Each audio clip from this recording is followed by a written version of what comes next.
už nám sem jde. Tak Adame, mám na tebe pár otázek. Jak se ti líbí náš dnešní ples? No jo, jde to, akorát ty seš trošku vyvitej. Ano, takže show končí, musíme pokročit dále. Máme tady pána. Takže děkuji a ještě jednou, bavte se! Máme tu poslední teda cenu, ale myslím, že je super, jako nabízíme tady sud, vyvolávací cena 1000 korun.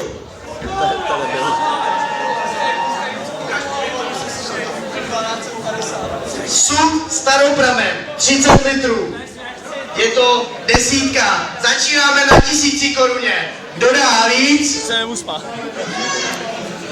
Je to škoda, když to nekoupíte, tak to vypijeme sami.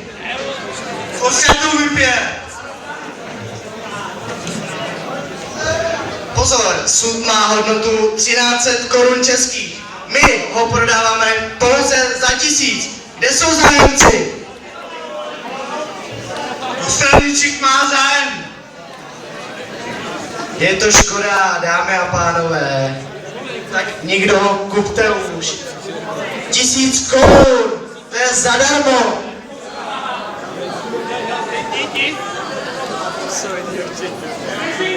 To mi povidej, ty vole. 1000.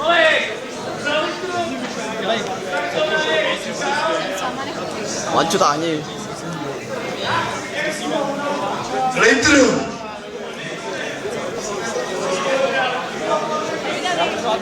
Tak pozor, nikdo tady není, tak zkusíme levněji. 900 korun českých.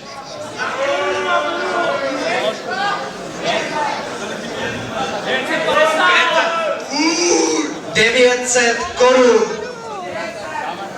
Je to opravdu lákavá cena.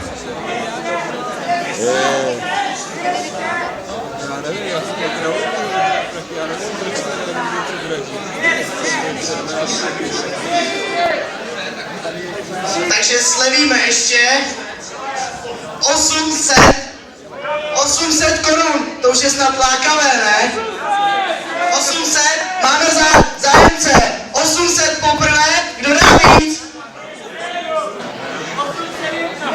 Kdo dá víc? 800 po druhé?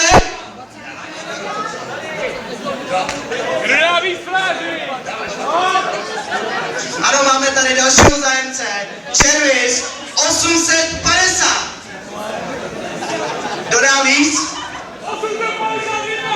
Ano, 851, pánové, tak to trošku zaokrouhlíme. Kdo dá víc? 900 korun, Michal Červa. Poprvé, kdo dá víc?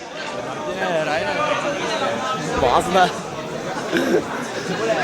Takže 900 po druhé. Máme tady zájemce, kdo dá víc? Tak vidím, že tady o to evidentně nemá zájem. Je to opravdu velká škoda, protože ten soudek stojí za to. A ještě tady máme, je to včetně zálohy, takže pokud ho vypijete. Ano, 920. 920 korun. Kdo dá víc? 920. Je tady ještě někdo, kdo by nám dal víc? Opravdu, máte v tom zálohu. Vrátí se vám to. Je to škoda, pánové, takže 920 korun po druhé. Poslední šance, kdo dá víc? Evidentně tady nikdo není, takže 920 korun, tamhle dva pánové. Potlesk pro ně. Prosíme, aby se pánové dostali na pódium.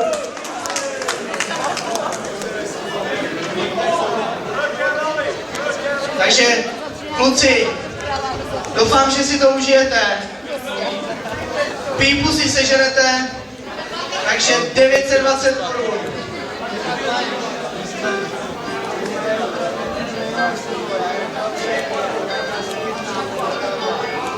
Takže tímto končí naše dražba o naše nejskvělejší ceny plesu. A tímto bych ji ukončil a dáme vlastně kapela a začínám hrát.